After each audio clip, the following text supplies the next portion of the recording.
What is going on, everyone? Welcome to Therapy on Two Wheels. Today we're going to be doing a quick walk around video of the BMW F800R. So let's go ahead and jump in.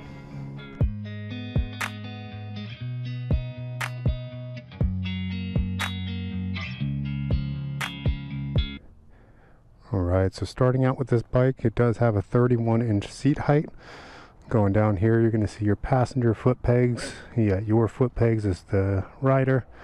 You do have your right rear brake. Over on the engine, you're going to have 90 horsepower in that engine, 63 foot-pounds of torque. It is a parallel twin engine. It is liquid cooled, and it's going to be a 6-speed. This is a chain-driven bike. It does have 17-inch tires on the back and on the front. On the back of the bike, you're also going to find this luggage rack, so when I go on longer trips or shooting videos like I am today, I carry all my camera equipment, some drinks, some food in there, maybe an extra layer of clothing in case it gets cold. Coming to the other side of the bike here, you do see we have a pretty big muffler, that exhaust on the back of this. If I am going to keep this bike long term, I definitely would change that out for an aftermarket, but the stock exhaust doesn't really sound that bad. You are going to be getting about 45 miles per gallon on average, just depending on how you're going to be riding this thing. If you ride it a little bit more heavy throttle, you're probably closer to that 40 miles per hour. And if you're much more tame, maybe just commuting, you're going to get closer to about 50 miles per gallon. On the back, you're going to have that single rotor disc. It is a 298 millimeter disc. And then on the front, you are going to have dual disc brakes. I believe both of those are also 298 millimeters. Up front, you do have a decent looking headlight, gives you plenty of visibility, especially in that nighttime driving. You got your indicators on the left and right hand side. Coming up to the top here, you're going to have your mirrors, which do give you decent visibility. I find that for my height and size, I can see most of the things behind me, but I do still see a little bit of my shoulders in those mirrors. You're going to have decent handlebars that are a little bit wider across compared to most of your typical sport bikes. On here on the top right hand side, all these bikes do come standard with the heated grips. You're going to have your starter, ignition, all in one single button. Over on the left hand side, you're going to have your hazard lights, a menu or info button at the top where you can change through some of the information on the instrument cluster. Top of this is going to be for the stability control, if you want to turn that on or off. And then the bottom one is going to be for your electronic suspension.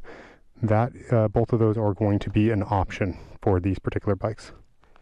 You're going to have your turn signals down below, and then your horn is going to be at the bottom. And if we come around to the front here, you're going to see that you have your flashers for the high beams, and if you click it forward, that is going to keep your high beams on.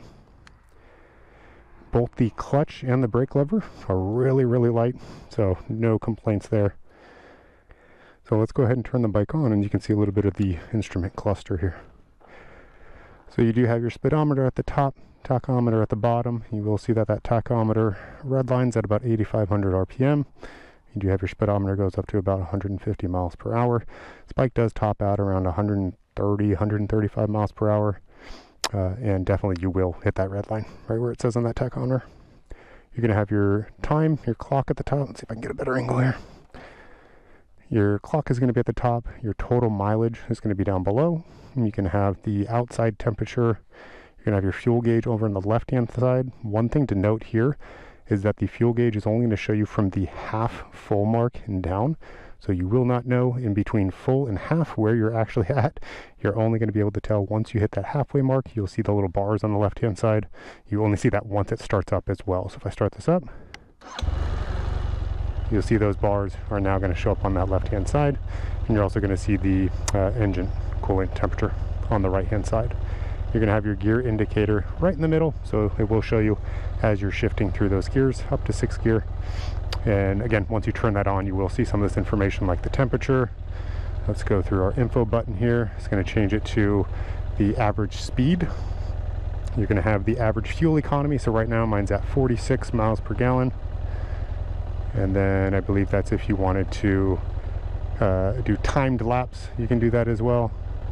So if I go hit these buttons, that's going to be my trip for trip 1, trip 2, and then the total mileage. And if I hit the button on the top, that is where you're actually going to be. If you're planning on taking this to the track, you can go around and actually time your laps.